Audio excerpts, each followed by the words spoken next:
Hello students, आज हम लोग इलेक्ट्रोस्टैटिक में गॉस लॉ का एप्लीकेशन देख रहे थे। उस एप्लीकेशन में सेकंड तक हमने देखा था। थोड़ा सा क्विक रिकैप कर लेते हैं हमने क्या क्या पढ़ा था शॉर्ट फॉर्म में, अगर उसको देखना चाहें।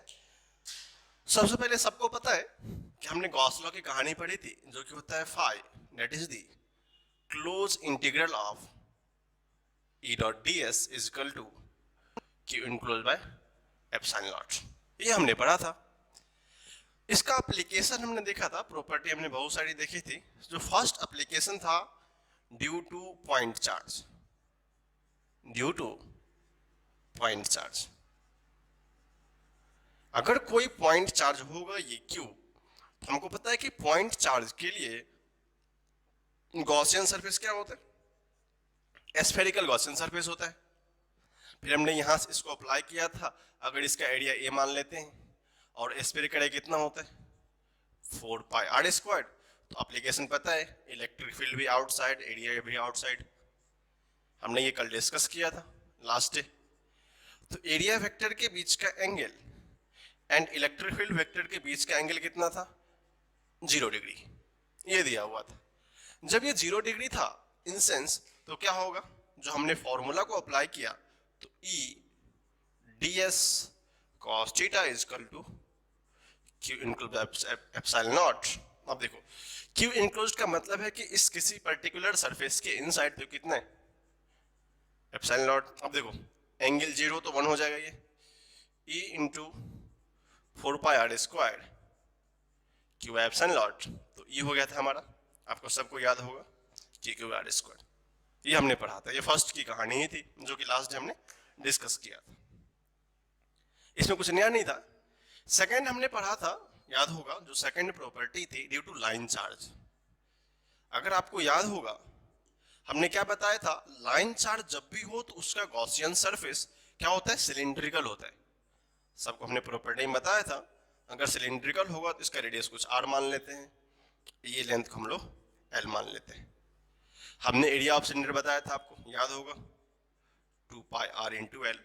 सिमिलरली इसी वे को सॉल्व करते हैं तो इलेक्ट्रिक फील्ड इधर, इलेक्ट्रिक फील्ड इधर, इलेक्ट्रिक फील्ड इधर, इलेक्ट्रिक फील्ड इधर, और एरिया वेक्टर क्या होगा, परपेंडिकुलर टू दी सरफेस होगा। चलो, फिर क्या था हमारा, electric field e d s cos theta is equal to q into the epsilon naught. अब देखो यहाँ पे इसका लीनियर चार्ज डेंसिटी दिया हुआ था, जो कि सेकेंड एप्लीकेशन में था। वो क्या था हमारा, लीनियर चार्ज डेंसिटी। इसका मतलब क्या होता है, चार्ज बाय लेंथ, तो चार्ज क्या होगा लेमडा इनटू एल।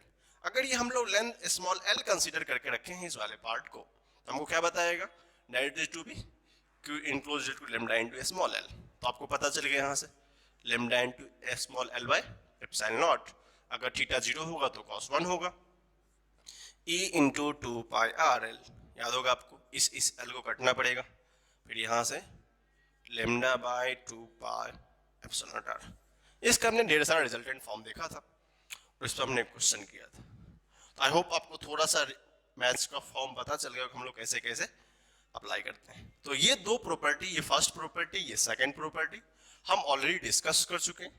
आज हम इसकी थर्ड एप्लीकेशन को देखेंगे। थर्ड एप्लीकेशन है electric field due to conducting sphere of radius r. इसका चार्ज भी कुछ क्यू होगा, उसमें कुछ नया बात नहीं, मान लेते हैं। तो हम लोग आज पढ़ेंगे जो थर्ड एप्लीकेशन होगा, electric field due to conducting sphere of r. कुछ देखो, कुछ भी टफ नहीं है, सब आसान ही है, बट बशर्ते कि हम लोग अच्छे से ध्यान देके पढ़ेंगे। अगर आप ऑनेस्टली अच्छे से देखेंगे तो आपको प्रॉब्लम नहीं होगा, ठीक है। इसको आपने लिखा है, उसको मिटाता हूं। इसको सॉल्व करने के लिए सबसे पहले अपने को क्या करना पड़ेगा, इसके कंडीशन वाइज डिफाइन करने पड़ेंगे। अब थोड़ा सा मैं डिस्कस करता हूं, what is the meaning of conducting sphere. तो पता है, कोई बोलेगा सर स्फीयर में तो चार्ज हर एक पॉइंट पे होना चाहिए, यहाँ भी होना चाहिए, क्योंकि 3D ऑब्जेक्ट्स है, 3 ऑब्जेक्ट्स में उसके हर एक सरफेस पे चार्ज होता है, बिकॉज इस चार्ज की प्रॉपर्टी होती है इंटेंसिफाई होने की। आपको मैंने बताया था इस तरह कुछ फील्ड होगा, अगर आपको याद होगा तो। कोई भी स्फीयर हो उसका गॉसियन सरफेस क्या होता है, स्फेरिकल ही होता है, आपको मैं लिखाया था पहले। अब देखो, यहां से एक्चुअली 3 केस एराइज होते हैं। किस किस केस में क्या होता है, जो कि फर्स्ट केस हम लोग लेंगे, case first, if r less than r, जिसको हम लोग बोलते हैं इनसाइड, सो क्या बोलते हैं हम लोग, उस पर्टिकुलर सरफेस के इनसाइड होगा तो क्या क्या इलेक्ट्रिक फील्ड होगा। ये तो हमारे पास नंबर 1 ब्रह्मास्त्र है। जब भी गॉस लॉ की बात याद हो तो हमको क्या लिख लेना है, E dot d s is equal to Q into epsilon naught. ये तो आपको याद ही होना चाहिए। अब देखो, अगर अपने को पता है कि सबसे पहले R लेस देन R है, तो हमने क्या बताया था, छोटा सा क्रॉस सेक्शन लेने का। तो मान लो हमने क्या किया, यहां से एक स्मॉल r डिस्टेंस पे एक छोटा सा क्रॉस सेक्शन लिया, जो कि ऑलवेज क्या होगा, वो भी क्या होगा, एक स्फीयर ही होगा। तो मान लो अगर ये स्फीयर होगा तो इस छोटे से स्फीयर का एरिया मान लेते हैं ds, वो कितना होगा 4 पाई इंटू आर स्क्वायर। में डिस्कस कर चुका हूँ, स्फीयर छोटा है तो एरिया क्या होगा, छोटा होगा। अब चलो, मैं हर बार लिखूंगा ना by the application of Gauss law, वो मेंशन ही रहता है, ठीक है ना, उतना मैं लिखना रिक्वायरमेंट नहीं समझता, ठीक है। जब ये भी लिखा हो तो इसका मतलब बाय स्टेटमेंट इन फॉर्म लिखा होता है एप्लीकेशन ऑफ गॉस लॉ। मैं एक बार लिख देता हूं बाय, क्योंकि हम एप्लीकेशन पढ़े हैं ना, application of Gauss law. Gauss law का एप्लीकेशन क्या कहता है, गॉस लॉ का एप्लीकेशन कहता है कि भाई कोई भी क्लोज इंटीग्रल होगा E dot d s is equal to Q enclose by epsilon naught होगा। अब देखो, अब हमको कहानी पता है, ये क्लोज लूप है, चलो डन है, इसकी कहानी तो डन है। हमने क्या बताया था, स्फीयर का एरिया आउटसाइड द सरफेस होता है, इलेक्ट्रिक फील्ड भी आउटसाइड सरफेस होता है। तो पता है ds vector and electric field vector are parallel. Parallel का मीनिंग होगा theta is equal to 0 degree. हम लोग n नंबर ऑफ टाइम्स इसको बहुत बार डिस्कस कर चुके हैं, थीटा इज इक्वल टू 0 होता है, ये होता है, तो अपने को पल्ले नहीं पड़ना चाहिए कि क्या रॉन्ग है, क्या करेक्ट है। जब भी ऐसा दिखे ऑलवेज मेंशन, जब भी सरफेस के परपेंडिकुलर फील्ड होगा समझ जाना थीटा क्या होगा, 0। एक बात तो फिक्स ही होती है कि theta always, sorry, surface area क्या होता है, ऑलवेज परपेंडिकुलर ही होता है। लिखो, तो लिखते हैं हम लोग E d s cos theta is equal to Q enclose by epsilon naught. अगर हम लोग कॉस 0 की बात करें, दिस इज द वैल्यू 1, तो क्या होगा E into what is the area 4 pi are square into Q enclose by. अब हमारे पास क्वेश्चन आती है कि अपने को Q इनक्लोज कैसे मिलेगा। अब जब अपने को Q इनक्लोज चाहिए तो सबसे पहले देखेंगे ये जो सरफेस हमने लिया था, ये जो सरफेस हमने ड्रॉ किया था, क्या कोई चार्ज उसके इनसाइड में है क्या, नहीं सर, नहीं दिख रहा है कुछ, ये पूरा क्या है, खाली है। इन दैट केस Q इनक्लोज तो कुछ है ही नहीं। जब Q इनक्लोज कुछ है ही नहीं तो ये वाला टर्म कहां से आएगा, ऑल 0। जब ये 0 होगा तो क्या होगा, electric field 0। That is the first case. किसी भी स्फीयर में इनसाइड इलेक्ट्रिक फील्ड क्या है, 0। क्यों 0 है, क्योंकि Q इनक्लोज कुछ है ही नहीं। जब Q इनक्लोज कुछ नहीं होगा तो ये क्या होगा, 0 होगा। ये हमारा फर्स्ट केस है। ऐसा क्वेश्चन मैं पहले भी कर चुका हूं कि किसी भी सरफेस के इनसाइड में कोई फील्ड नहीं होगा, in that case this must be 0। जब Q ई 0 होगा तो इलेक्ट्रिक फील्ड को से मल्टीप्लाई डिवाइड कर दो, कोई फर्क पड़ने वाला नहीं है। आज अपन देखते हैं क्या क्या नया कर सकते हैं। ये हमारा फर्स्ट केस था, इसको फिर हम लोग सेकेंड केस देखते हैं और क्या हो सकता है। हम क्या करते हैं कि नया सा केस इरेज करते हैं। हमने पहले देखा था r लेस देन r के लिए, अब एज्यूम कर लेते हैं सेकेंड केस हमारा if r is greater than r। इसका मीनिंग क्या होगा, आउटसाइड। इसका मीनिंग क्या होगा, आउटसाइड। थोड़ा हम लोग डायग्राम बना के इसको समझने की कोशिश करते हैं तो आपके लिए अच्छी रहेगी। मान लो ये हमारा एक r रेडियस था जिसके पास कुछ चार्ज था, ठीक है।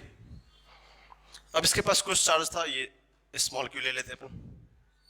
अब ये क्या बोला है कि एक ऐसा गॉसियन सरफेस लो, जो कि इस वाले पार्ट को याद होगा, इसको हम लोग बोलते हैं गॉसियन सरफेस। मैं लास्ट टाइम डिस्कस कर चुका हूं। अब क्या बोला है कि r ग्रेटर देन r, तो एज्यूम कर लो यहां से किसी r डिस्टेंस पे एक हमने एग्जैक्टली स्फेरिकल ही लिया, क्योंकि पता है कि जब भी चार्ज स्फेरिकली प्लेस्ड होता है तो उसका गॉसियन सरफेस क्या होता है, ऑलवेज स्फेरिकल ही होता है, करेक्ट है। तो ये भी क्या हमारा होगा, गॉसियन सरफेस। गॉसियन सरफेस होगा तो सबसे पहले हमको पता होना चाहिए what is about them, this is the electric field vector, and इसी में से इसी को एक इलेक्ट्रिक फील्ड होगा और दूसरा क्या होगा हमारा, एरिया वेक्टर होगा। क्योंकि एरिया वेक्टर क्या होता है, ऑलवेज सरफेस के परपेंडिकुलर होता है। चलो, तो यहां से सबसे पहले क्या निकल के आई हमारे पास बात कि what is the electric field vector, मैं बार बार लिख रहा हूं, एंड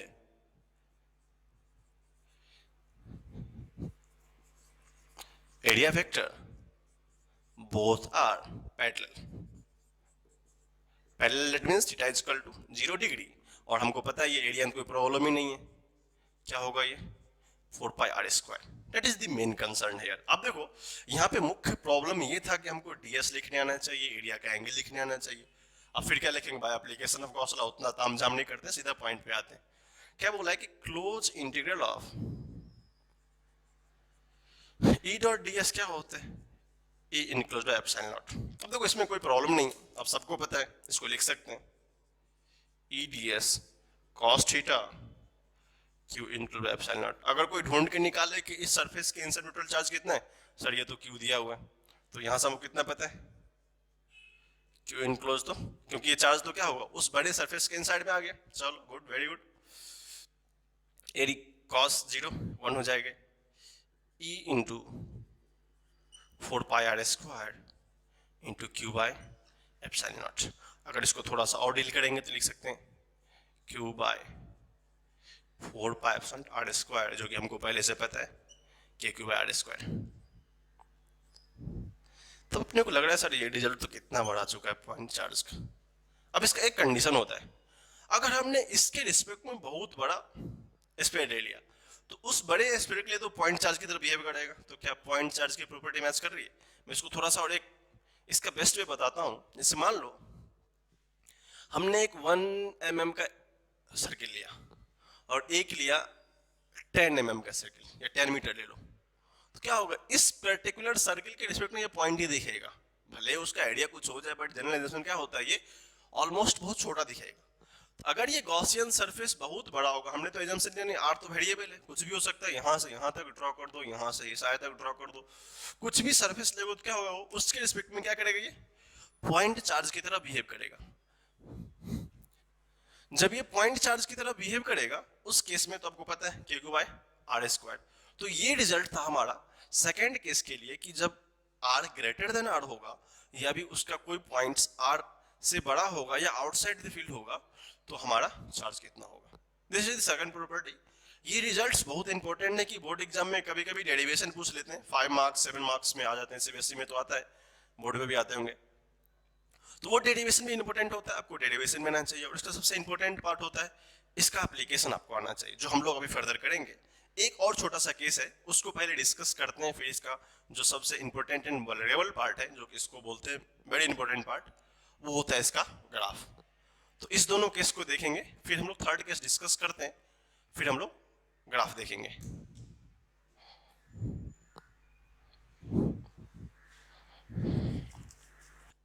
अगर इसको देखेंगे तो केस थर्ड को, इसने बताया है कि मान लो इफ ये जो सरफेस है आर वो एग्जैक्टली आर के बराबर हो जाए, r is equal to r हो जाए, इसका मतलब है कि on the surface, on the surface. अब थोड़ा हम लोग इस पे कलाकारी करके देखते हैं। अब देखेंगे हम लोग क्या क्या कर सकते हैं। हमको वेरिएबल के लिए इलेक्ट्रिक फील्ड पता है ना, तो हम लोग उतना रिजल्ट को वेस्ट नहीं करते हैं। क्या पता है अपने को, K Q by are square. If अगर R is equal to capital R होगा तो इलेक्ट्रिक फील्ड कितना हो जाएगा, K Q by are square. This is the electric field जब आर क्या होगा, कैपिटल आर के बराबर होगा। अब इसको थोड़ा सा और एडवांस लिखना चाहें तो 1 by 4 pi epsilon naught Q by are square. इसको और थोड़ा सा अच्छे से लिखना चाहें, देखेंगे स्टेप्स बहुत इंपॉर्टेंट है। इसको Q by 4 pi are square into epsilon naught लिख सकते हैं। को बोलेगा सर ठीक तो अच्छी बात है, तो आपको क्या लग रहा है 4 pi are square is the area. 4 pi are square क्या है, एरिया ऑफ द स्फीयर, ठीक है। अगर आपको याद होगा हमने डिस्ट्रीब्यूशन ऑफ चार्ज बताया था, तो बोला था कि सिग्मा जो डिफाइन होता है चार्ज पर यूनिट एरिया होता है। अगर ये चार्ज है, अगर ये एरिया है, तो क्या अपन यहां से लिख सकते हैं क्या electric field is equal to sigma by epsilon naught. इसको हम लोग लिख सकते हैं सिग्मा बाय एप्सिलॉन नॉट। क्यों?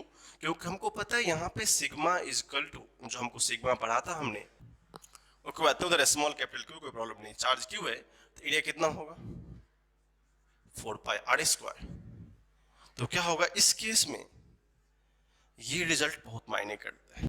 और आपको बताऊं, हमको लगता है कि ये रिजल्ट बहुत आसान है, ये जो रिजल्ट है याद करना, कि क्यू बाई आर स्क्वायर याद करना, बट कभी कभी इस स्फीयर के एरिया के फॉर्म में ये रिजल्ट, अगर आप बोर्ड के ऑब्जेक्टिव क्वेश्चंस देखेंगे, सीबीएसई बोर्ड, आईसीएसई और इवन कोई भी बोर्ड हो, तो ऑब्जेक्टिव क्वेश्चन में बहुत बार ये पूछा है।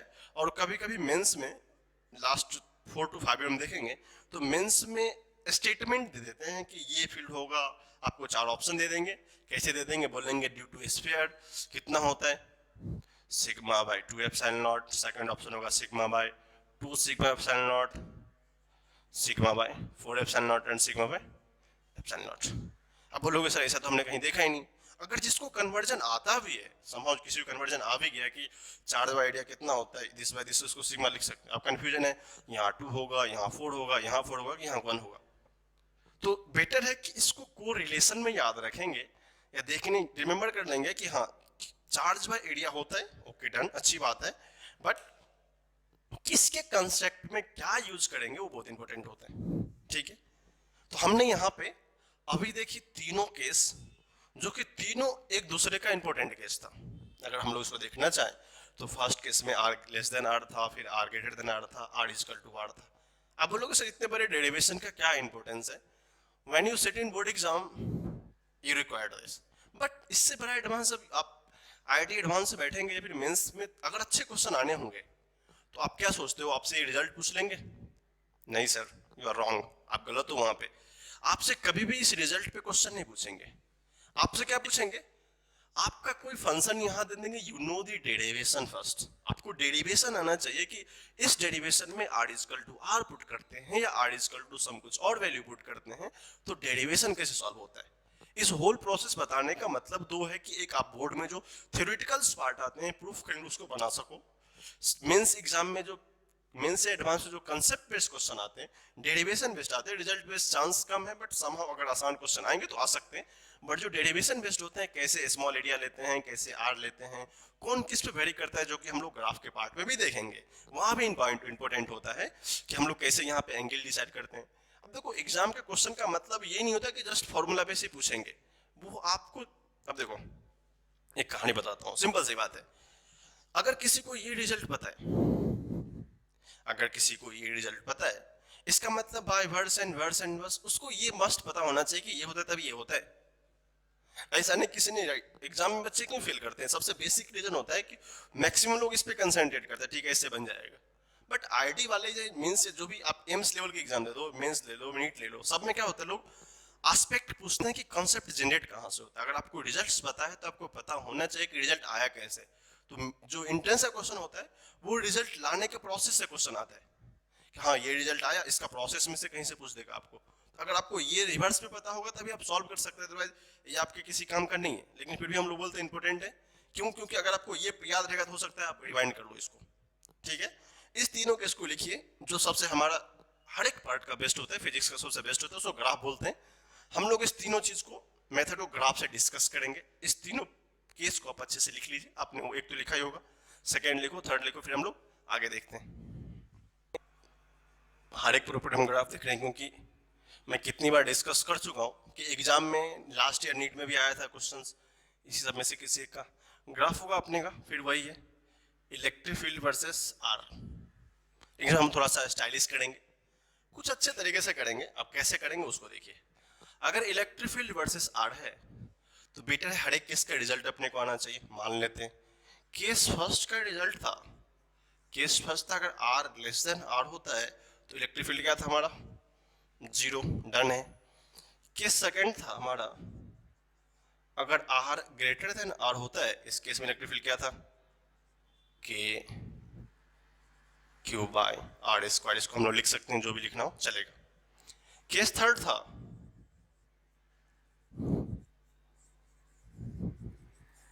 If r is equal to r होता है, उस केस में इलेक्ट्रिक फील्ड क्या होता है, के Q by capital R square. अब हमसे यही पूछा है कि ग्राफ ड्रॉ करो भाई, किसमें, ए वर्सेस आर का। तो सबसे पहले फंडामेंटल क्या है, इस एक्सिस पे आर ड्रॉ कर दो, इस एक्सिस पे ई ड्रॉ कर दो।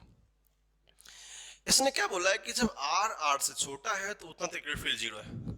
तो मान लो इस पॉइंट पे ये आर इजकल टू आर का पॉइंट है, तो इसमें तो किसी को प्रॉब्लम नहीं होना चाहिए कि यहां पे फील्ड जीरो होगा।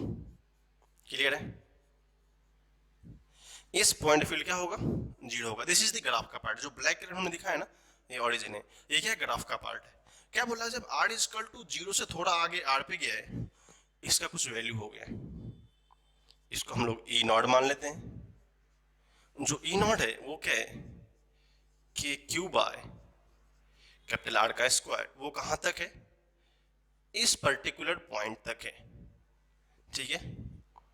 लेकिन एक बात याद रखेंगे, यहां पे मैं लास्ट डे डिस्कस किया था, this is the open brackets. ये क्या होता है, ओपन होता है, यहाँ पे कंटिन्यूअस नहीं है। अब फिर क्या है, ये ग्राफ मैं 2-3 बार डिस्कस कर चुका हूँ, दिस इज रेक्टेंगुलर हाइपरबोला। भले वो रूल्स क्या फॉलो कर रहे हैं, अगर यहाँ पे देखेंगे E directly proportional to 1/r square, लेकिन रेक्टेंगुलर हाइपरबोला क्या होता है, 1/r होता है, बट थोड़ा सा स्टीप होगा, बट कैरेक्टर वही रहेगा। This is the rectangular hyperbola, थोड़ा सा स्टीप रहेगा बट चलेगा। अब देखो यहाँ पे मैं एक क्वेश्चन किया था कि ये point is equal to exactly r पे तो कुछ वैल्यू है, आर के बाद वैल्यू डिक्रीज होना शुरू हुई है, थोड़ा सा और इसको डिस्कस करेंगे तो पता चलेगा। This point is called discontinuity function. ये फंक्शन क्या होता है, डिसकंटिन्यूटी होता है, कंटिन्यूअस नहीं होता है। क्यों, क्योंकि यहाँ पे वैल्यू कुछ और था, यहाँ पे वैल्यू कुछ और है। ये क्या होता है, डिसकंटिन्यूअस।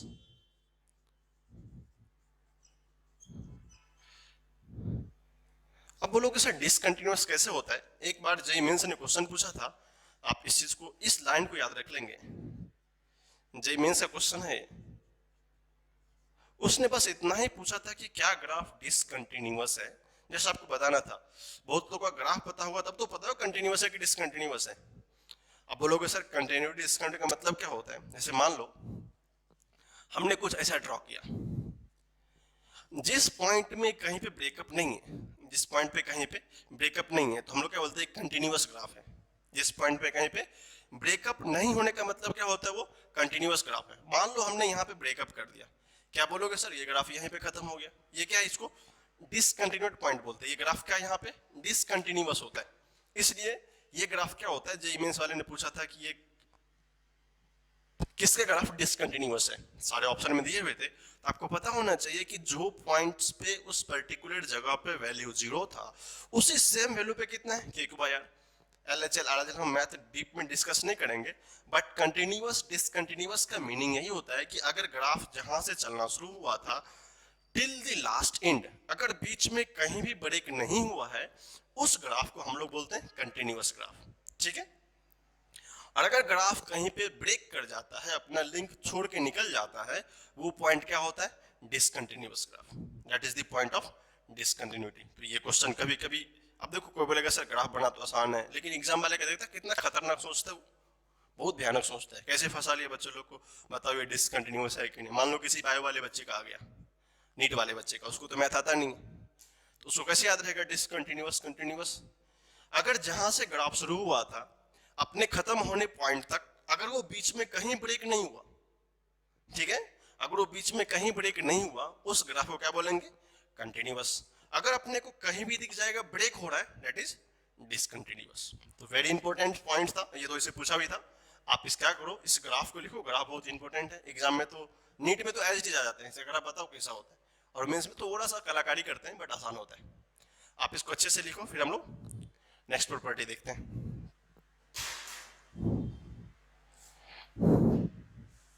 अब देखो हमारा नेक्स्ट प्रॉपर्टी थोड़ा सा अच्छा है। अच्छा इसलिए क्योंकि हमको इसमें थोड़ा सा डिफरेंशिएशन इंटीग्रेशन करने को मिलेगा, थोड़ा सोचने को मिलेगा, ये सब सोच रहे हो तुम लोग, क्योंकि ये सर कैसा कैसा क्रॉस सेक्शन है पता नहीं क्या होगा, बट लेकिन है बहुत आसान। अच्छे से देखेंगे ध्यान लगा के कि क्या करना चाहते हैं हम लोग। सबसे पहले तो स्टेटमेंट को पढ़ो, क्या पूछा है, इलेक्ट्रिक फील्ड, ये तो पहले से पता है अपने को, कुछ करना नहीं है। अब देखो नॉन कंडक्टिंग का मीनिंग क्या होता है, और दूसरा थी यूनिफॉर्म चार्ज स्फीयर। अब देखो यूनिफॉर्म चार्ज स्फीयर का मतलब तो समझ में आ गया अपने को, हर एक जगह पे इक्वली ये चार्ज प्लेस्ड होगा, हर एक जगह पे क्या होगा, ये इक्वली चार्ज प्लेस्ड होगा। बट थोड़ा सा मुझे समझ में नहीं आया सर, ये नॉन कंडक्टिंग का मीनिंग क्या होता है। हम देखो चार्ज का कैरेक्टर क्या होता है, हमने पूरे इलेक्ट्रोस्टैटिक में स्टैटिक चार्ज की कहानी पढ़ी है। चार्ज क्या होता है, कंप्लीटली रेस्ट स्टेट में होगा, उसकी कहानी हमने यहाँ पे पढ़नी और हमने पढ़ी भी यही है। थोड़ा सा सोचो कि अगर नॉन कंडक्टिंग का मीनिंग होता है कि बाहर से किसी भी चार्ज का इस पे कोई इफेक्ट नहीं होगा, क्यों, इसके पास खुद तो चार्ज है। अब अगर इस कंप्लीट स्फीयर जो है वो नॉन कंडक्टिंग है तो बाहर वाले कोई चार्ज का इसका इफेक्ट नहीं पड़ेगा। अगर बाहर वाले चार्ज का कोई इफेक्ट नहीं होगा तो ये चार्ज भी डिस्टर्ब होके कहीं बाहर सरफेस पे भी नहीं जाएगा। अब बोलोगे सर कैसे, क्योंकि लास्ट जो प्रॉपर्टी था उसमें क्या था कि एक स्फीयर है जिसके पास चार्ज है, सर स्फीयर में चार्ज तो यहाँ होना चाहिए। सॉरी सर, ऐसा आप सोचते हैं कि स्फीयर में चार्ज यहाँ होना चाहिए, लेकिन ये क्या था, कंडक्टिंग स्फीयर था।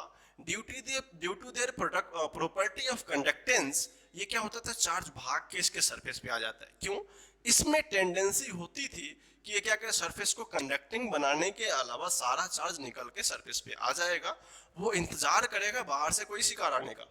शिकार का मतलब ऐसा कोई अल्टरनेट चार्ज हो जिसके साथ ये अपना मैचअप गेम खेल सके, डेट इज रिएक्शन या फिर अट्रैक्शन रिपल्सन जो भी हो कर सके। बट यहाँ पे इस क्वेश्चन में इसने क्या किया है, स्ट्रिक्टली मेंशन कर दिया कि भाई ऐसा कुछ होने वाला नहीं है। जैसे मान लो हम लोग क्या करते हैं, जब कंडीशन अप्लाई कर देते हैं क्वेश्चन पे कंडीशन अप्लाई कर देते हो तो क्या होता है, क्वेश्चन बाउंडेड हो जाता है। हमने इस प्रॉपर्टी में क्या करी है, कंडीशन अप्लाई कर दी है। देख भाई बात ये है, इलेक्ट्रिक फील्ड तो अपन निकालेंगे, इलेक्ट्रिक फील्ड तो अपन निकालेंगे, किसका निकालेंगे, एक यूनिफॉर्मली चार्ज स्फीयर का निकालेंगे। बट कंडीशन ये है कि भाई वो नॉन कंडक्टिंग होगा, बाहर से उसका कुछ लेना देना नहीं होगा। बोलोगे सर इसको करेंगे कैसे, तो करेंगे कैसे, उसको हमारे साथ आप देखिए। अब देखो अगर हमें इसको सॉल्व करना है तो सबसे पहले तो माजरा निकालना पड़ेगा। भाई देख ये पूरा का पूरा जो स्फीयर है वो चार्ज कंटेन कर रहा है कितना, क्यू। लेकिन केस यहां भी वही होगा जो हमने उस केस में किया था पहले। हम लोग क्या करते हैं, इच केस का डेरिवेशन हर एक केस में अच्छे से करेंगे, पहले देखेंगे। मान लेते हैं हमारा केस फर्स्ट होगा, वही पूरी पुरानी अपनी घिसी पीटी स्टोरी। केस फर्स्ट क्या है, केस फर्स्ट होगा इफ मान लो आर होगा वो लेस देन आर हो जाएगा। मान लो अगर आर क्या होगा, लेस देन आर हो जाएगा। इसका मतलब देखो भैया बात ये है कि ये इनसाइड की बात कर रही है, या किसके बात हो रही है भाई, ये अपना इनसाइड का बात हो रहा है। अब इनसाइड का मतलब कौन सा बात है भाई, ये जो पर्टिकुलर एरिया है, मैं इसको थोड़ा सा और डीप बनाता हूं, देखेंगे। ये बात कर रहा है कि यहां से अगर आर डिस्टेंस पे कोई क्रॉस सेक्शन किसी ने लिया जो कि स्फीयर का क्रॉस सेक्शन ही होगा, बात ये इसकी कर रहे हैं। चलो इसकी कर रहे हैं तो फिर पता है, लेकिन हमको ये बात तो सर आइडिया लगना चाहिए ना कि अभी तक आपने बताया था सर चार्ज यहाँ पे इनसाइड रहेगा, आउटसाइड रहेगा, पॉइंट पे रहेगा, तो हमको दिखता था। बट सर ये कैसे दिया हुआ, हर एक जगह पे चार्ज दिया हुआ है। आपको बोलेगा सर काउंट कर लूं क्या, 1 2 3 4 5 है तो 5 प्लस है तो 5 लिख देता हूँ, ये रेस्ट है। तो ऐसा कुछ नॉनसेंस होने वाला नहीं है, ठीक है। अब इसको सॉल्व करने का अपना तरीका होता है, इसको करते इंटीग्रेशन से भी है, लेकिन तुम बोलोगे सर फिर इंटीग्रेशन बहुत टफ होता है। तो हमने क्या बोला था, गॉस लॉ सारा कहानी आसान कर देता है। इसको करने का तरीका है, क्या करेंगे, आर डिस्टेंस पे डी आर लो, वॉल्यूम लो, डी क्यू लो, इंटीग्रेट करो 0 to r। मतलब क्या इतना मारा मारी करना। बोलोगे सर आपने तो बोला था टॉपिक में सर ये बहुत आसान है, सारा इंटीग्रेशन ही आसान कर देगा।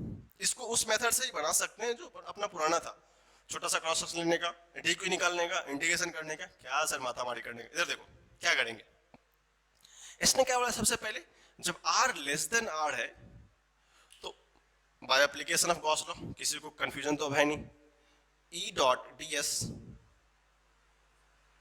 Equal to Q enclose by epsilon naught. अब देखो मैं कितना बार लिखूं, 1000 बार लिख चुका हूं। ये इसका इलेक्ट्रिक फील्ड वेक्टर, ये इसका डीएस वेक्टर, दोनों क्या है, एक दूसरे का पैरेलल है। जब दोनों एक दूसरे का पैरेलल है तो भाई साहब सबको पता है ना पैरेलल में थीटा कितना होता है, 0 डिग्री। इतना तो सोचना ही नहीं।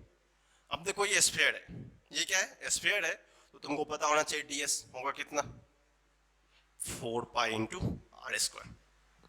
कहानी सिंपल सी है। अगर आपको डीएस लिखने आ गया, ये क्वेश्चन में ऑलमोस्ट 4th टाइम डिस्कस करो, 4 to 5 टाइम, कैसे एरिया लेते हैं, कैसे एंगल लेते हैं, कैसे क्या करते हैं। अब देखो, close integral of e dot d S है। चलो भाई सब शुरू करते हैं हम लोग। कहानी क्या है, E d s cos theta is equal to Q enclose by epsilon naught. चलो अभी भी पता है थीटा 0 1 हो जाएगा, ये सबको पता होना चाहिए। ई डी एस क्या पता है, 4 pi are square is equal to epsilon naught. बोलेगा सर यहां तक तो बात समझ में आई अपने को, लेकिन हम क्यू इनक्लोज्ड कैसे निकालेंगे, वो हमारे पास प्रॉब्लम है। तो तुम्हारे पास प्रॉब्लम है तो हमारे पास तो सॉल्यूशन है। कैसे करेंगे, चलो देखते हैं। अब मिशन क्या हुआ हमारा, कैलकुलेट क्यू इनक्लोज। मैं हर एक चीज को डिफरेंशिएट करके बता रहा हूं, बिकॉज आपको हर एक टर्म का कंफ्यूजन कहीं नहीं होना चाहिए कि सर ये कैसे निकालते हैं, इसलिए मैं उसको सेपरेट बता रहा हूं कैसे कैलकुलेट करते हैं। अब क्या बोला है, calculate Q enclosed in case of that. अब मान लो बेसिक सा रूल है, हर इसका कैपिटल आर रेडियस है, ठीक है। हमको पता है कि वॉल्यूम ऑफ स्फीयर कितना होता है, 4/3 पाई आर क्यू। ये जो कंप्लीट वॉल्यूम होगा, इसके पास चार्ज कितने, क्यू चार्ज है। इसके पास चार्ज कितने, क्यू चार्ज होगा। तो हमसे कोई पूछे भाई साहब, अगर 1 यूनिट के लिए अगर हमसे किसी ने पूछा कि सर 1 यूनिट का चार्ज क्या होगा, तो हम लोग अपने बहुत खुशी से लिख सकते हैं, ये क्या होगा, 4/3 पाई आर क्यू होगा, ठीक है। अगर 1 यूनिट का पता है, तो क्या इस छोटे से रेशियो में कितना चार्ज कंटेन करेगा वो नहीं निकाल सकते क्या, जरूर निकाल सकते हैं। तो मान लेते हैं कि ये 4/3 पाई आर क्यू या छोटा वाला पार्ट होगा, कौन सा छोटा वाला पार्ट होगा, वो कितना कंटेन करेगा। लिखना शुरू करते हैं, Q by 4/3 pi r Q into, आप सबको पता होगा ये कहानी। अगर इसको जाना होगा तो ये चला जाएगा, एक दूसरे को मारपीट के निकल जाएगा, 4/3 पाई। तो यहां से आता है जो कि यही तो क्यू इनक्लोज्ड है, इतना ही पार्ट कितना चार्ज इनक्लोज कर रहा है, दैट इज क्यू इनक्लोज्ड। वो कितना हो रहा है, Q by are cube by capital R cube. Very important derivation. कभी अगर आपको इंटीग्रेशन से करना होता तब लोग मर के मर जाते, कितना प्रॉब्लम होता, सॉल्व करते करते थक जाते ना। अब बेटर है कि कितना आसान था हमारे लिए। अब क्या, क्यू इनक्लोज मिल गया, चलो आ जाते हैं इधर पे। अगर क्यू इनक्लोज अपने को मिल गया है तो बेटर सेंस प्रिवेल करते हैं पहले। अब प्रिवेल क्या है, E into 4 pi are square, वो कितना दिया हुआ है, Q r cube by are cube epsilon naught, ये पता है। अब देखो इसको अच्छे से देखेंगे तो लोग को लगता है इसका स्क्वायर इसके क्यू को एक बच जाएगा उधर पे, इसमें से 3 इसमें 2 मारा जाएगा, यहाँ पे बचेगा नहीं यहाँ पे कोई।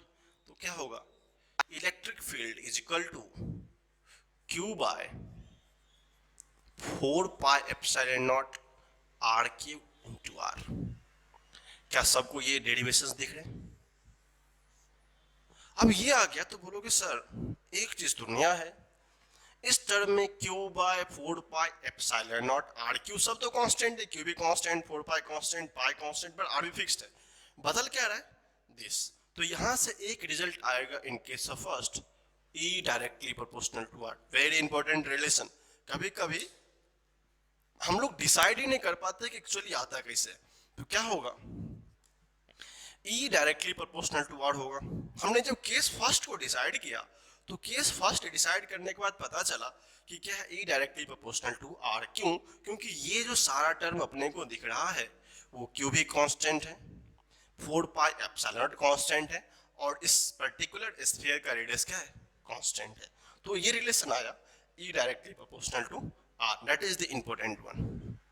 आप क्या करो, पहले केस को अच्छे से लिखो, फिर आप ये पार्ट भी लिखेंगे, फिर हम लोग सिमिलरली तीनों केस डिस्कस करेंगे, फिर हम लोग इसका रिजल्ट देखेंगे। तो आप पहले इसको अच्छे से लिखिए, फिर हम लोग केस 2 को देखेंगे। कहानी क्या दिया हुआ है, जब आर ग्रेटर देन आर हो तो बात किसकी होती है, आउटसाइड। कुछ नहीं करना है, यहां से एक r डिस्टेंस पे लो, एक ऐसा क्वेश्चन सरफेस बना दो, बाकी सब कुछ आइडेंटिकल रहे, कुछ सोचना ही नहीं उतना। कहानी क्या अपना, अगर ये आउटसाइड होगा, रूल अप्लाई कर दो Gauss law, E dot d s is equal to Q enclose by epsilon naught.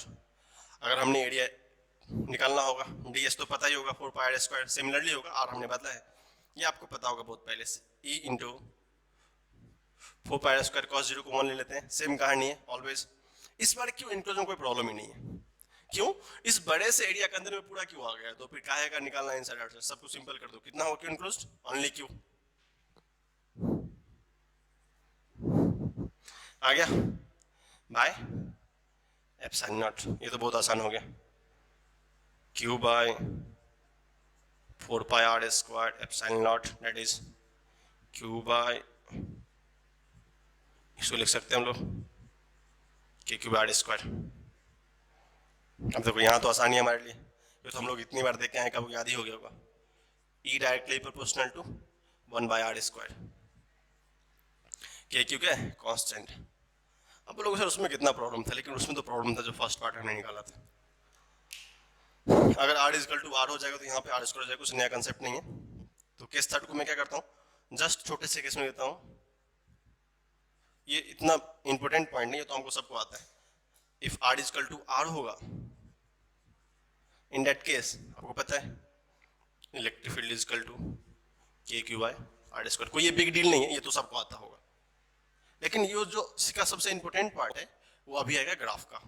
तो जो फर्स्ट पार्ट समझने वाला था कि कैसे हो गया क्या हो गया, वो हमने अच्छे से डिस्क्राइब किया। Second part and third part is very easy, यहाँ पे आपको फंसने की रिक्वायरमेंट नहीं है। अगर जिसको फर्स्ट पार्ट समझ में आ गया उसको अच्छे से आ जाएगा।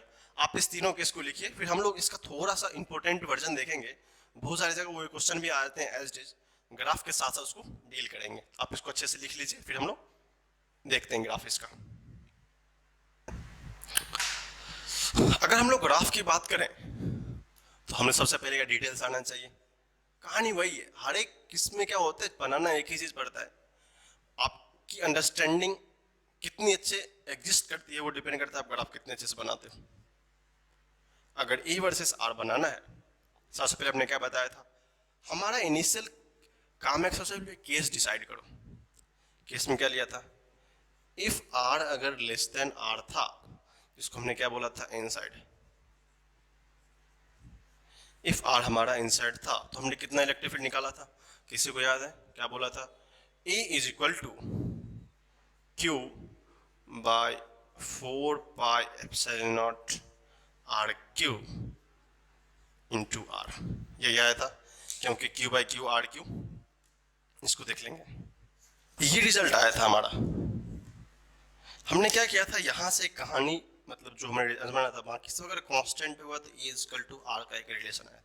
लेकिन बहुत बार हमने मेंस के एग्जाम में देखा है, इवेंचुअली नीट और जो भी मेडिकल्स के एग्जाम होते हैं, हर में क्या थोड़ा सा कन्वर्जन आता है। अगर ये वॉल्यूम की बात हो रही है तो आप सबको अच्छे से आइडिया होगा, हमने एक बात करी थी रो क्या होता था, चार्ज बाय वॉल्यूम, ठीक है।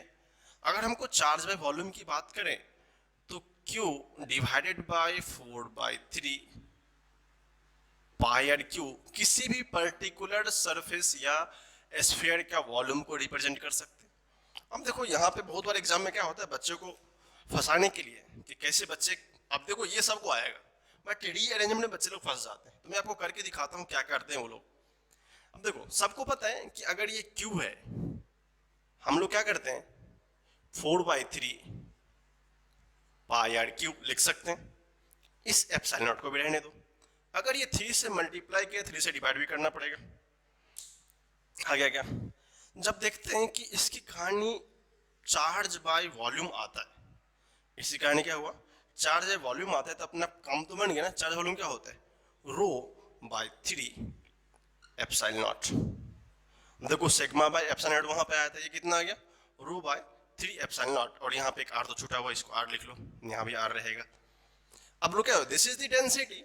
रिजल्ट तो अभी भी क्लियर है, रिजल्ट क्या है, अभी भी E directly proportional to are है, अभी भी क्या है, E directly proportional to are है, बट यहाँ पे सम कांस्टेंट क्या आ गया, rho divided by 3 epsilon naught. आपको बहुत सारे एग्जाम में जब भी ऑप्शन से रिलेटेड छोटे छोटे क्वेश्चंस आते हैं तो आपको ये फॉर्म नहीं दिया रहेगा, आप कुछ कन्वर्जन्स फॉर्म में होंगे जो कि आप इजीली मैचअप कर सकते हो। तो आप कभी कंफ्यूज मत होना कि सर इसने तो सिग्मा दिया, ये तो दिया ही नहीं, तो ये सिग्मा क्या होता है, रो क्या होता है, लेमडा क्या होता है। मैंने तीनों फॉर्म में डिस्कस करके बताया, तो आई होप इसको रिमेंबर रखेंगे।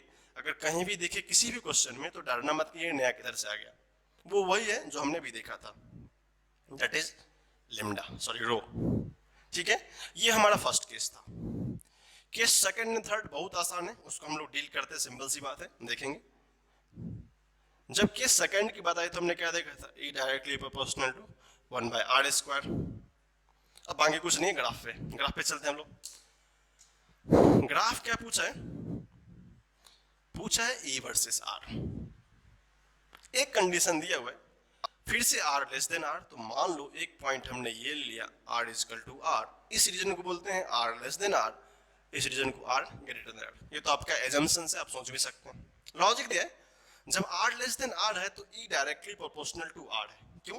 क्योंकि बाकी सब तो कांस्टेंट है, आप सबको पता होगा।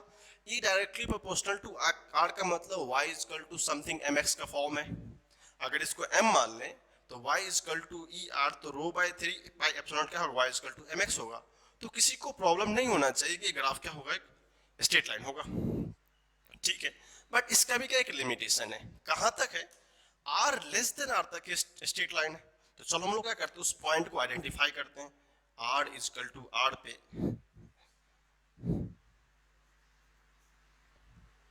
कहीं यहां पे आ गया, मतलब इस पॉइंट के बाद ये स्ट्रेट लाइन नहीं है, ऐसा नहीं कि पूरा ड्रॉ कर देंगे। कंडीशन क्या दिया हुआ था, r इक्वल टू r पे जो कि e directly proportional to r था, तब तक स्ट्रेट लाइन है। बट क्या है, जब r इक्वल टू r हो गया तो क्या पता चला, इसका कुछ वैल्यू हो गया, उसको हम लोग e मान लेते हैं, k Q by are square. उसकी बाद की कहानी आपको पता ही है, मैं तीसरी बार बता रहा हूँ, r greater than r, that is rectangular hyperbola. थोड़ा सा स्टीप होगा because e equal to r नहीं है, तो ये क्या होगा, e directly proportional to 1/r square character follow करेगा। तो हमने ये तीनों चारों ग्राफ में देखा। अब देखो यहाँ पे पॉइंट क्या है, this point is continuous. This point क्या है, अब अच्छे से देखेंगे, यहां से यहां तक क्या ग्राफ कहीं ब्रेक कर रहा है क्या, ये यहां से शुरू हुआ था, यहां पे गया था, this is the continuous graph. एक थोड़ा सा मैथमेटिक्स से मैं डील कर देता हूं, ये ग्राफ कंटिन्यूअस तो होगा बट नॉट डिफरेंशिएबल। आप लोग जो नीट के बच्चे हैं टेंशन मत लेना, आपके लिए नहीं है ये बच्चे, जो उनके लिए मैथमेटिकल वाले हैं उनके लिए बोल रहा हूं। ठीक है, जो बच्चे मैथ के हैं वो समझ जाएंगे इसको, बट नॉट डिफरेंशिएबल।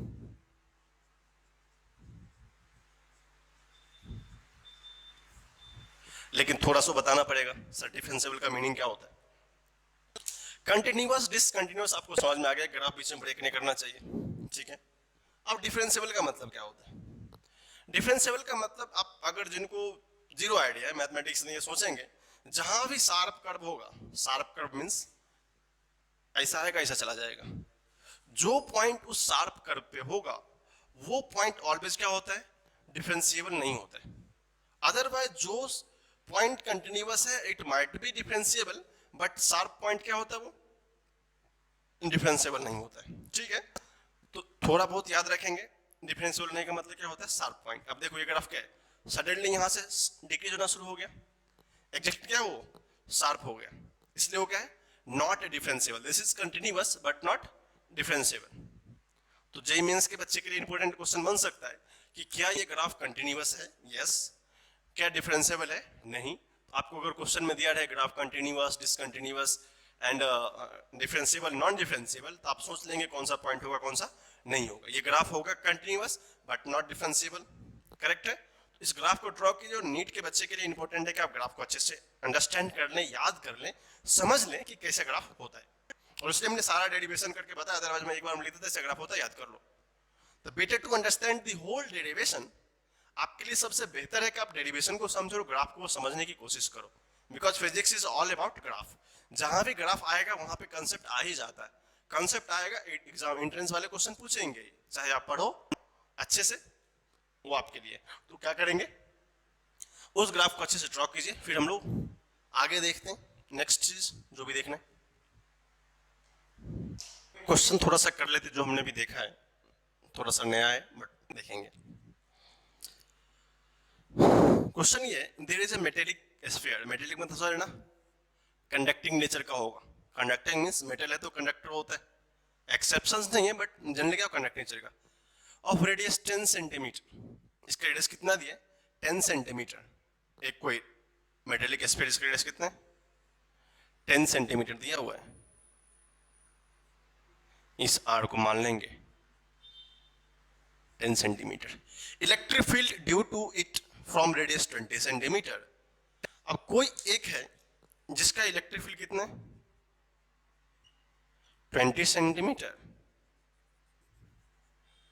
उसका इलेक्ट्रिक फील्ड दिया हुआ है E, तो बोला है कि फाइंड करके बताओ 5 सेंटीमीटर पे और 10 सेंटीमीटर पे इलेक्ट्रिक फील्ड कितना होगा। अब देखो सबको पता है, अगर ये मेटेलिक स्फीयर है तो सबको पता है भाई ये सब होगा कितना, चार्ज प्लस क्यू चार्ज यहां होगा, मान लेते हैं नहीं होता तो ठीक है, हमने पढ़ा था ना ये केस जो गिवन है, हम थोड़ा गिवन केस को डिस्कस करते हैं, जो कि गिवन केस है, गिवन क्या दिया हुआ है r is equal to 20 centimetre, obviously क्या है ये ग्रेटर देन r1 है जो कि उस सरफेस का है, जब ग्रेटर मतलब क्या होता है ये आउटसाइड की बात हो रही है, ये किसकी बात हो रही है, जब आउटसाइड की बात होगी, जब आउटसाइड की बात हो तो हमने क्या सीखा था, electric field due to outside, इसको ओ मान लेते हैं, आउटसाइड मतलब ओ, क्या पढ़ा था के क्यू बाय उस पर्टिकुलर रेडियस का स्क्वायर। अब देखो अगर ये आउटसाइड के बाद तो कंप्लीट चार्ज आ गया, चार्ज कितना है के, इसको कैपिटल क्यू हमने माना है, आर कितना है 20 का स्क्वायर, करेक्ट है, ये दिया हुआ है, अगर ये दिया हुआ है तो हम लोग क्या कर सकते हैं, अपने को चार्ज तो हमने माना था सर पता नहीं मेरे को, तो चार्ज यहां से निकाल लेते हैं, क्योंकि ई तो सॉरी ये ई दिया हुआ है, करेक्ट है ना, ये ई दिया हुआ है, हमको सर चार्ज पता नहीं क्या पता है, तो निकाल लेते हैं यहां से चार्ज कितना होगा, Q is equal to 400 E by k, थोड़ा सा अल्टरनेट लग रहा है बट मैं आपको समझाने के लिए पूरा प्रोसेस फॉलो करवा रहा हूँ तो बेहतर रहेगा हमारे लिए। 20 के स्क्वायर क्या होता है 400, चलो बात बन गई। अब हमारा क्वेश्चन फर्स्ट था, अगर क्यों पता चला है तो क्वेश्चन फर्स्ट था कि r is equal to 5 centimetre पे r is equal to 5 centimetre field कितना होगा, yes sir r is equal to 5 centimetre, अगर ये 10 है तो 5 कहीं यहाँ पे होगा, ये क्या होगा r is equal to 5 centimetre, ये r क्या है भाई लेस देन r1 है, ये क्या था हमारा इनसाइड। अब इनसाइड को पता है, मैं इसको प्रॉपर्टी से बता सकता हूं, नीचे कोई चार्ज नहीं है अंदर में, तो फील्ड क्या होगा जीरो, कहानी खत्म। अब इतना सोचने के लिए हमको क्या करना पड़ता, Q enclose zero, because why, क्योंकि उस पर्टिकुलर एरिया में क्यू इंक्लूज क्या है कुछ है ही नहीं, अगर इस छोटे से एरिया की बात करूं क्यू इंक्लूज क्या है जीरो है, तो फर्स्ट केस का सो आंसर था आ गया। फर्स्ट केस क्या था, r is equal to 5 centimetre, वो क्या है लेस देन r1, लेस कितना है 10 से तो कम ही है, जब वो 10 से कम होगा तो इलेक्ट्रिक फील्ड क्या होगा जीरो, फर्स्ट का सो आंसर आ गया। सेकंड क्वेश्चन पूछा है r इज इक्वल टू 10, अब देखो r इज इक्वल टू 10 मतलब r is equal to r का कहानी है याद होगा सबको, and on the surface, r is equal to 10 का मतलब क्या होता है ऑन द सरफेस, तो रिजल्ट क्या बताया था हमने k q by capital R का होल स्क्वायर, ये हमको E1 निकालना है, मान लेते E1 निकालना है, लेकिन यहाँ पे सर प्रॉब्लम है, R तो पता है, यस R दिया हुआ है कितना, E1 is equal to k q by 10 का स्क्वायर, इसको करते हैं k q बाय 100, सर क्यों पता है क्यों नहीं पता है, सर मैं तो निकाला था नहीं यहाँ पे क्यों, किसने रखा है पुट कर दो, तो E1 हमने इसलिए तो Q1 निकाला था, what is Q 400E k into 400E divided by k into 100। अब तुम लोग सुपर होशियार हो, इस जीरो ने इसके साथ जाना होगा, मर जाएगा सब इसी में, इसकी कोई मर जाना होगा, क्या बचेगा 4 टाइम्स ऑफ E, तो क्या पता E1 is equal to 4E। Question आपको बहुत आसान लग रहा है बट बेटा जब एग्जाम में आते हैं ना अच्छे अच्छे लोगों को फंसा लेते हैं, थोड़ा सा क्वेश्चन होता है, अब सोचने के लिए कोई लोग सोचेगा E इक्वल टू 0 कैसे होगी या 5 कैसे होगी, तो बेटा अंडरस्टैंडिंग होते हैं, इन्हें प्रॉपर्टी को प्रूफ हमने इसीलिए करवाया था कि हमको जब भी एप्लीकेशन हो किसी क्वेश्चन का तो हम अपने को डरने नहीं सर कैसे अप्लाई करेंगे कैसे नहीं करेंगे, अगर आपको प्रॉपर्टी अच्छे से, इसको 2 सेकंड में भी कर सकते थे। हाउ? इनसाइड जीरो चेंज नहीं करना है, के क्यू बाई 20, के क्यू बाई 100, के क्यू कैंसिल कर देंगे हम लोग। क्यों क्यू को लिखे, क्यों को लिखे? बट ये प्रोसेस है तो बेटर टू प्रोसेस को अच्छे से फॉलो करेंगे। अगर आप नंबर ऑफ क्वेश्चन ज्यादा लगाएंगे, ज्यादा क्वेश्चन सॉल्व करेंगे एग्जांपल के साथ, ये क्वेश्चन करेंगे फिर सीट बनाएंगे, तो फिर आपको सारा माजरा क्लियर हो जाएगा कि भाई कहना क्या चाहता है। ठीक है, तो आप इस क्वेश्चन को अच्छे से लिखें और प्रैक्टिस बहुत जरूरी है। Without practice you can't get better rank in any exam. ठीक है ना, आपको रैंक चाहिए तो प्रैक्टिस बहुत जरूरी है, वो भी जम के किया कीजिए प्रैक्टिस, जितना क्वेश्चन बना सकते हैं। और मैक्सिमम हमारा यही कोशिश होता है कि आपको जितना मैक्सिमम क्वेश्चन करवाया जा सके। डेरिवेशन होता है और क्वेश्चन क्या होता है, ये एंट्रेंस एग्जाम का कमर होता है, वही उसका बेस होता है। अगर जिस बंदे को डेरिवेशन आता है, थ्योरी उतना मैटर नहीं करता। डेरिवेशन आता है, आपको क्वेश्चन सॉल्व करने आता है, एप्लीकेशन आता है, you get qualified in any entrance, mains हो, एडवांस हो, मेडिकल हो। That is the important thing, वो आपको सोचना पड़ेगा कैसे करना है। ठीक है, तो हमने एक एप्लीकेशन देखा था, इसको अच्छे से लिखिए, फिर हम लोग आगे देखते हैं। दूसरे क्वेश्चन है, क्या हुआ? Electric fields due to uniformly charge. आपको रिमेंबर होना चाहिए यूनिफॉर्मली चार्ज मींस, अभी देखा था नॉन कंडक्टिंग। ये बात अपने को तुरंत ही पता चलना चाहिए जब भी क्वेश्चन पढ़ने के बाद। देखो मेन एस्पेक्ट होता है ना, जिस बंदा हो या बंदी कुछ भी हो, करेक्ट ना, अगर उसको क्वेश्चन से एजम्पशन मिलने लगा कि भाई साहब पूछा क्या है, अगर जिसने क्वेश्चन को अंडरस्टैंड कर लिया उससे क्वेश्चन कभी भी बन सकते हैं किसी भी सिचुएशन में। अब क्या यूनिफॉर्म चार्ज का मतलब क्या होता है? Non conducting. याद होगा हमने जस्ट अभी सॉल्व किया था भाई। माजरा क्वेश्चन तो यही बनता है ना, जिस बंदे ने इसको क्लैरिफाई करना सीख लिया, बंदा हो ये बंदी, करेक्ट ना। ये क्या दिया हुआ है? चार्ज स्फीयर ऑफ रेडियस कितना है? 10 सेंटीमीटर दिया हुआ है। इसका रेडियस पता है अपने को 10 सेंटीमीटर। एट 20 सेंटीमीटर, कहानी वही है outside, at 20 centimetre electric field E दिया हुआ है। तो बोला कि भाई 5 पे निकालो, एक नया सा आर मान लो 5 सेंटीमीटर। बताओ हम लोग क्या करेंगे? प्रोसेस फॉलो करेंगे। प्रोसेस फॉलो करेंगे तो सारा कहानी लिखना पड़ेगा, रिजल्ट पता तो आसानी से कर सकते हैं, दोनों आसान है। अभी हमने डेरिवेशन किया था, आपको पता था, बताया था E इक्वल टू के Q R by R Q, याद होगा आपको। फिर उसको देखते हैं हम लोग क्या रिजल्ट था। इसने कोई कंडक्टिंग स्फीयर दिए, नॉन कंडक्टिंग है, इसका रेडियस दिया हुआ 10 सेंटीमीटर। आप लोग दोनों प्रोसेस जा सकते हैं, या तो अलग से निकालो, नहीं तो आप तो पता होगा डेरिवेशन ना। डेरिवेशन बताते हैं इसलिए क्योंकि क्वेश्चन को आसान कर सके। मैं बोला था कि क्वेश्चन आसान होता है इसलिए डेरिवेशन निकालते हैं। अब क्या है, यहां से R इक्वल टू 20 पे सम क्या दिया हुआ? इलेक्ट्रिक फील्ड दिया हुआ, एक नया सा गॉसियन सरफेस ले लो। ये सब तुमको पता होना चाहिए। क्या है जीएस का मतलब होता है गॉसियन सरफेस। इसका इलेक्ट्रिक फील्ड कितना दिए? E दिए, मान लेते हैं। अगर इसका इलेक्ट्रिक फील्ड E है, चलो शुरू करते हैं कहानी। हमने क्या बताया था? आउटसाइड की कहानी, प्रॉब्लम नहीं है, डील करते हैं गिवन डाटा पे।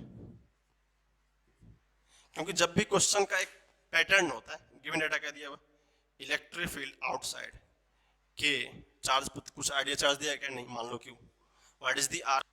आर कितना? 20 दिया है, मान लेते हैं कि क्यू बाई 20 का स्क्वायर। चलो ये पता है तो क्या करते हैं इस बार हम लोग थोड़ा सा स्मार्ट बनते हैं। Q is equal to 400 E। This is equation first, पता है। अब क्या पूछा है भाई साहब? R इज इक्वल टू 5 पे बताओ। तो हमको सीधा सा फॉर्मूला पता है, अगर R1 इज इक्वल टू 5 होगा तो हमको इलेक्ट्रिक फील्ड मान लेते हैं E1 होगा। उसको कितना मानते हैं हम लोग? K Q divided by R divided by are Q. आपको याद होगा इसको हमने ऐसे भी लिखा था 1/4 पाई एप्सिलॉन नॉट आर के क्यू इज टू क्यू। हमने इसको थोड़ा सा हम इसको रिमेंबर कर देते हैं, मैं पहले बता चुका था 4 पाई आर क्यू। इसको 3 से मल्टीप्लाई 3 से डिवाइड करते थे, याद है आपको। फिर यहाँ से क्या होता था अपने को? Density rho R by 3 epsilon naught होता था। ये भी रिजल्ट है बट हम लोग यहाँ से काम चलाएंगे। अब देखो के क्यू बाई आर क्यू दिया है, ठीक है, और के क्यू का वैल्यू पता है। आर कैपिटल कितना है? 10, क्योंकि हम वो कैपिटल आर इसकी बात करती थी, आर 10। तो जस्ट क्या करो, हम यहाँ पे इसका सॉल्यूशन देखते हैं। इधर देखो क्या लिख सकते हैं। E1 is equal to what is the value KQ 400E 400E what is the small r 5 centimetre बाकी सब सेंटीमीटर बाद में देखेंगे what is the RQ R 10 10 का क्यू कितना होता है 10 10 100 into 10 1000 अब देखो जब इसको जाना होगा ये चला जाएगा ये इससे 2 से चला जाएगा ये 2 से चला जाएगा अब कितना मिल गया 2 times of that is the answer that is the 2e तो ये छोटे छोटे क्वेश्चन आते हैं तो फिर हमको बाद में कंफ्यूजन होना चाहिए कि कैसे होगा क्या होगा अदरवाइज वहां तो रिजल्ट निकाल लो नहीं तो बेसिक प्रोसेस फॉलो करो क्वेश्चन एनी हाउ आपसे बनना चाहिए बाय प्रोसेस डेरिवेशन और मेंस वाले बच्चे के लिए इंपॉर्टेंस क्वेश्चन इसलिए होता है क्योंकि उसको थोड़ा सा फंक्शन में फंसा लेते हैं फंक्शन देकर इसको डेरिवेशन करवा लेंगे बट क्वेश्चन में रिजल्ट बता दिया आपको रिलेशन दे देंगे what is the E1 to E का रेशियो इंटीजर क्वेश्चन ही बन सकता है अगर मैं आपसे मैं पूछूं what is the ratio of E1 to E इसका वैल्यू दे दिया k find the value of k answer क्या होगा k इक्वल टू 2 कहानी खत्म तो ऐसे क्वेश्चन कभी-कभी इंटीजर में भी आ जाते हैं what is the ratio of both fielded E1 to 2 क्या होगा 5 पे कितना होगा 10 पे कितना होगा अगर आप IIT JEE का 13 या 12 का मुझे याद नहीं सही से 12 या 13 का पेपर देखेंगे तो ऑलमोस्ट एक कंप्रीहेंशन बेस्ड क्वेश्चन आया था जिसमें इंटीजर बेस्ड था और 2 क्वेश्चन आए थे इस वाले पार्ट से जस्ट किसी ये नॉन कंडक्टिंग भी है यूनिफॉर्म भी है इंटीग्रेशन भी आता है एडवांस था इसलिए उसने क्या किया था उसने थोड़ा सा फंक्शन डाल दिया तो अपना क्या डील करना इस फंक्शन को पुट कर देना और फंक्शन सॉल्व कर लेंगे तो कंसेप्ट यही था अगर आपको फंक्शन सॉल्व करने का मतलब ये नहीं कि बहुत सारा एनालिसिस देखना है फंक्शन सॉल्व करने का मीनिंग होता है कि आपको डिफरेंशिएशन इंटीग्रेशन आना चाहिए तो ये उस साल 2012 में 13 का क्वेश्चन था अगर आप देखेंगे कहीं पे अपने प्रीवियस सर्च करके आपको पता चल जाएगा इसका रेशियो पूछा था जस्ट इंटीजर टाइप है यहाँ पे क्या था हमने वैल्यू दे दिया उसने क्या किया था सिर्फ कुछ इंटीजर फंक्शन दे दिया था यहाँ पे समथिंग अब देखो वैल्यू रहेगा तो वैल्यू आया अगर कुछ फंक्शन होगा तो फंक्शन आएगा अपना क्या जाता है कंसेप्ट तो यही है इसको लिखो फिर हम लोग आगे देखते हैं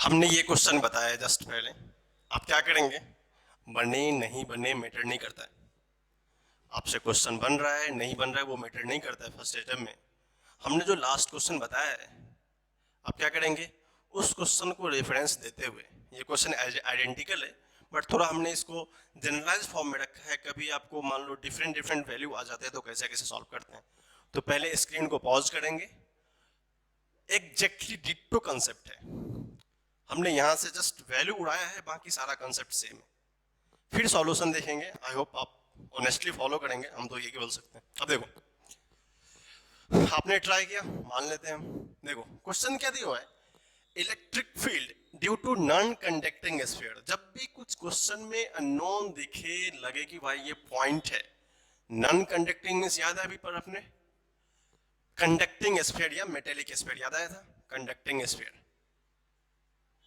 सॉरी कंडक्टिंग नॉन मतलब क्या होता है मेटेलिक स्फीयर जिसको हमने क्या बोला था चार्ज तो रहेगा बट बाहर नहीं जाएगा आपको तुरंत एग्जांपल याद हो गया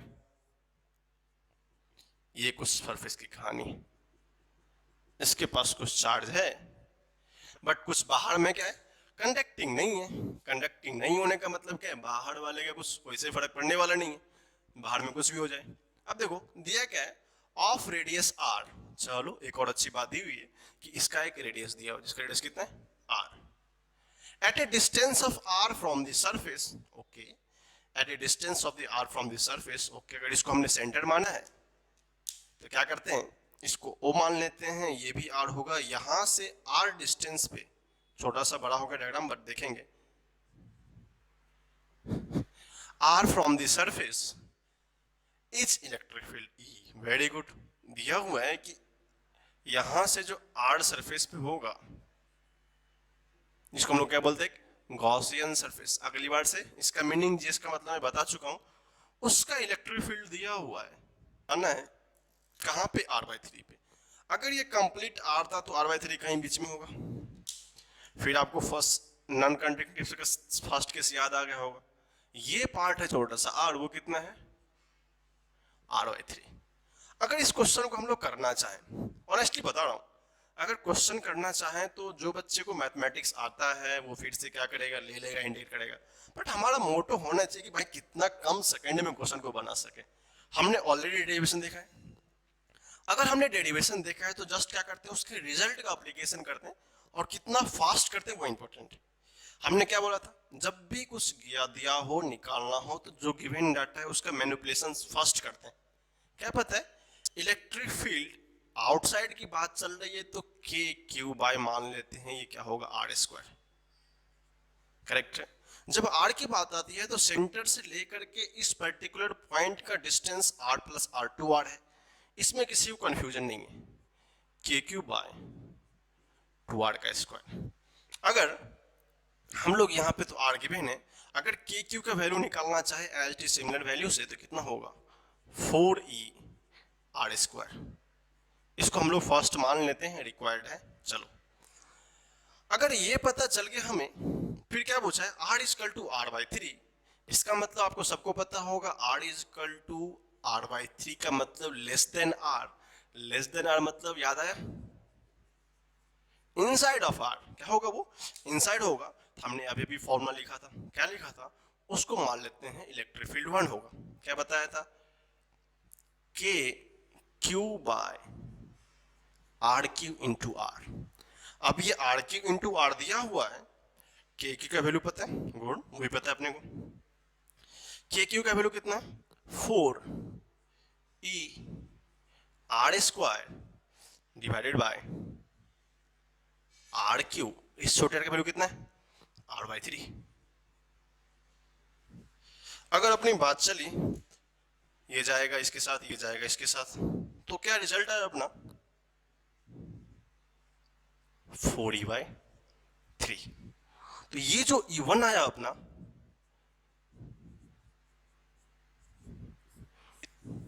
बहुत टाइम पे मेंस वाले पार्ट में, अभी तो पैटर्न बदल गया, एडवांस में जब क्वेश्चन होते थे इंटीजर वाला, तो इस टाइप के बहुत सारे क्वेश्चन आते थे।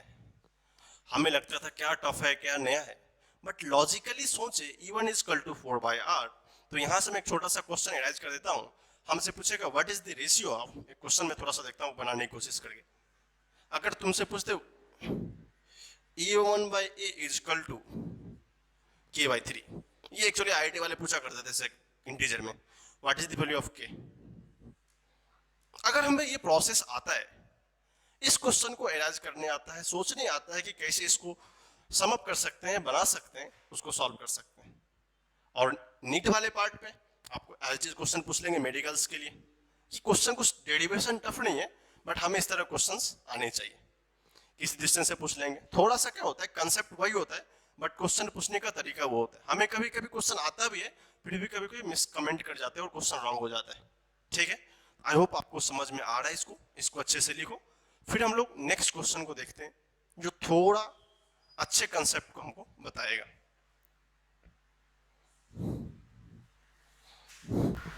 देखो, ये क्वेश्चन एक्चुअली बहुत इंपॉर्टेंट है।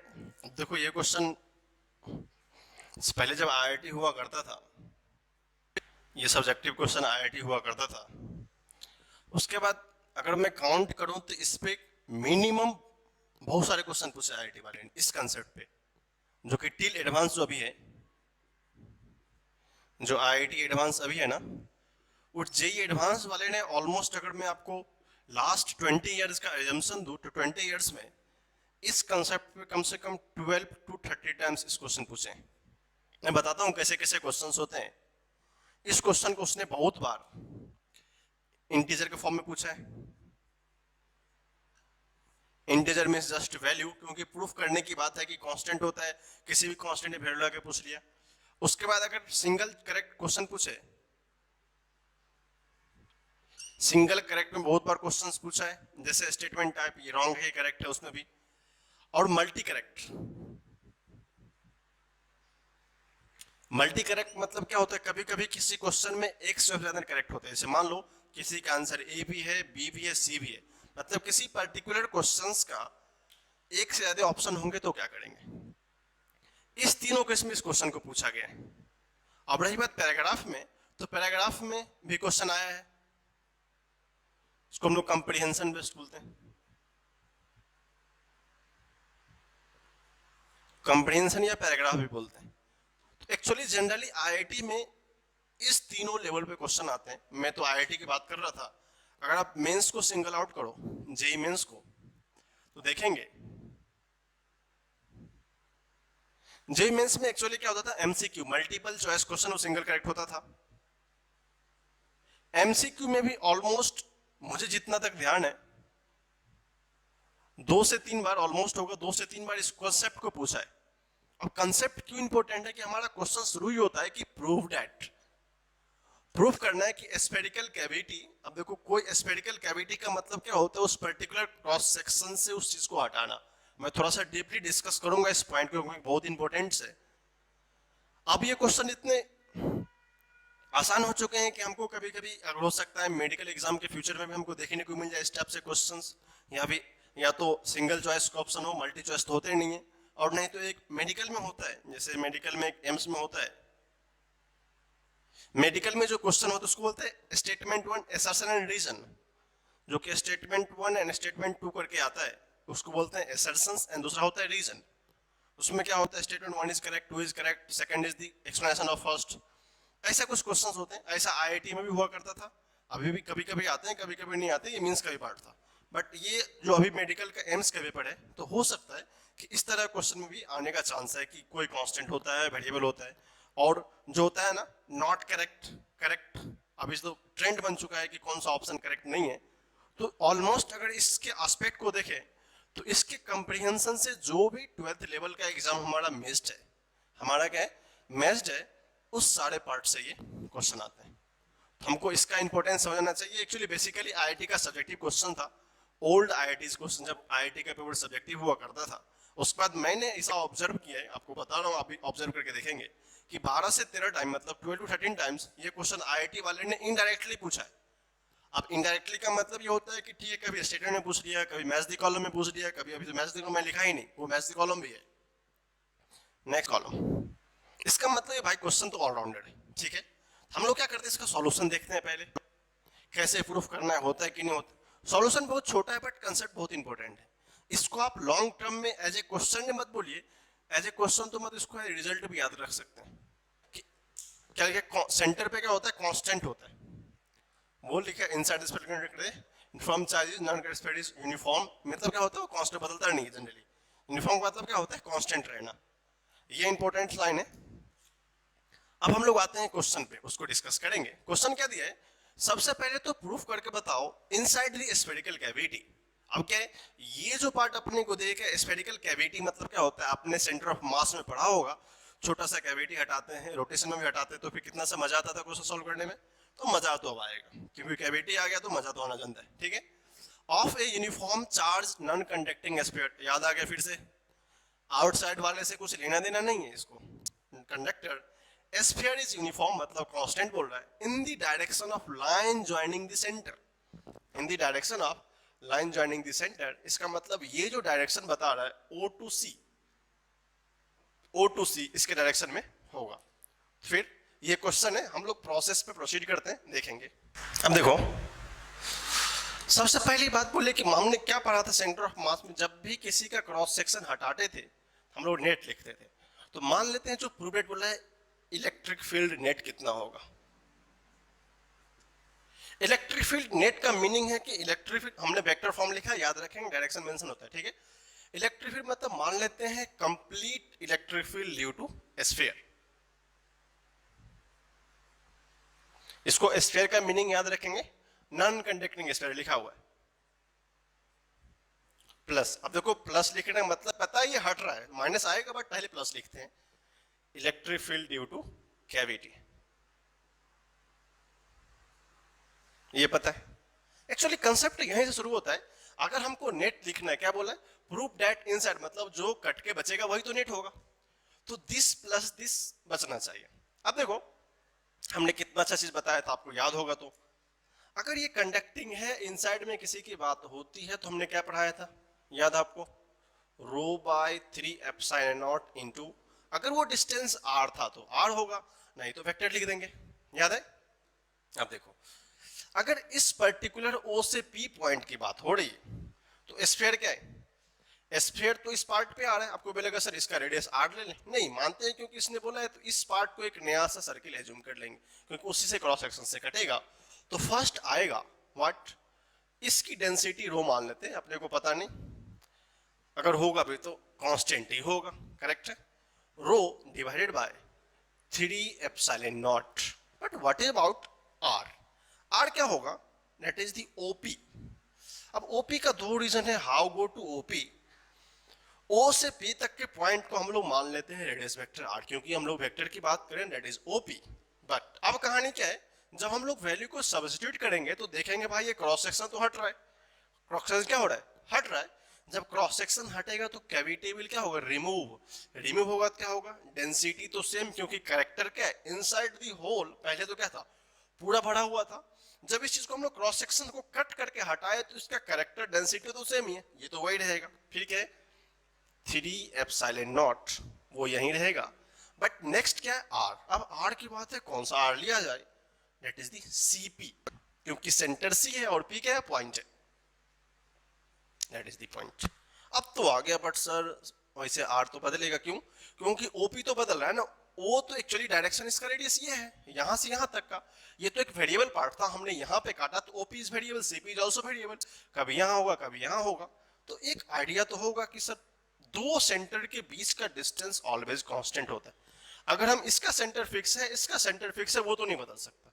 जब वो नहीं बदल सकता तो हम लोग क्या कर सकते हैं, देखो अगर प्रॉब्लम किसी को नहीं हो तो अपन क्या कर सकते हैं, 3 एप्सिलॉन नॉट कॉमन ले लूं, दैट इज इन इट। अगर ये कॉमन लेंगे तो क्या होता है अपने पास, OP माइनस CP। इसमें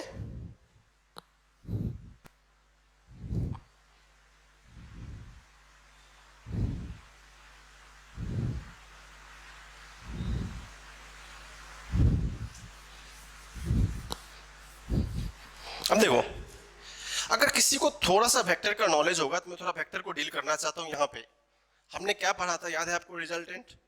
अगर ये वेक्टर A है, अगर ये वेक्टर B है, तो ये क्या होता था अपना वेक्टर, रिजल्टेंट R होता था। बिकॉज हम लोग वेक्टर वाइज डील कर रहे हैं तो क्या लिखेंगे, vector R is equal to vector A plus vector B। क्या उस कंसेप्ट को यहां पे इंट्रोड्यूस करना चाहिए, चलो करके देखते हैं। अगर ये पॉइंट O है, यहां से C तक का एक वेक्टर है, फिर हमने क्या है यहां से P तक का एक वेक्टर लिया है, दिस इज ऑल्सो OP। अब क्या पूछा है, हमको रिजल्टेंट की कहानी पता है तो इसको लिख सकते हैं OC प्लस PC या CP, कोई मतलब नहीं, डायरेक्शन लिख सकते किधर है, CP दिया ना, चलो मान लेते हैं CP is equal to OC plus CP is equal to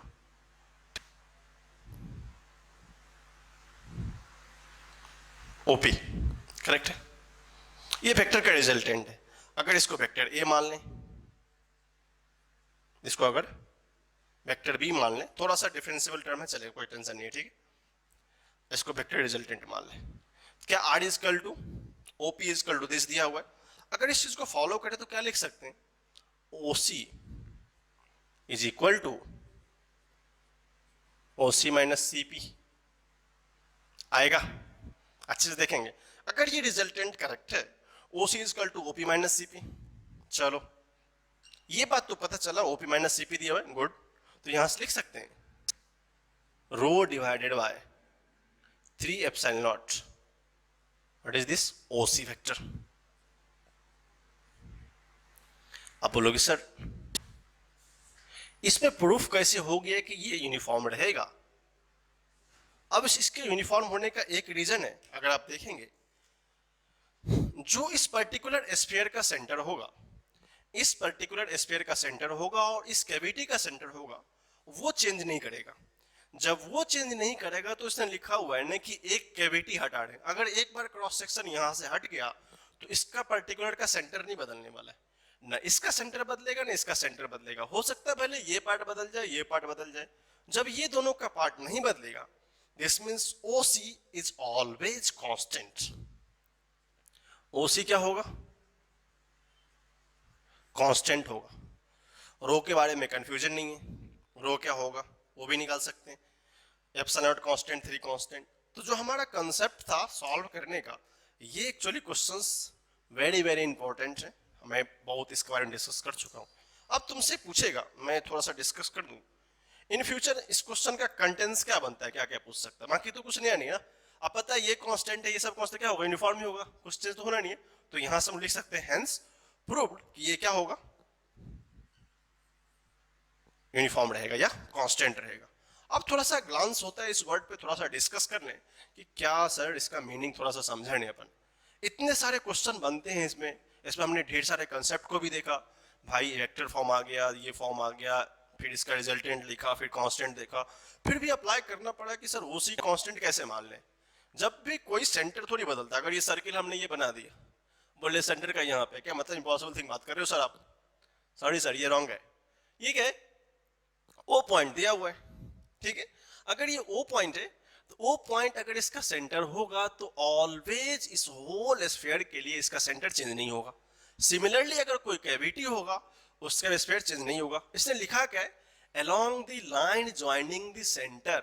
अब लाइन ज्वाइनिंग क्या है, ओ से सी का लाइन ज्वाइनिंग है, क्या ओ सी आ गया, O is the point of the bigger sphere and C is the point of cavity, ठीक है।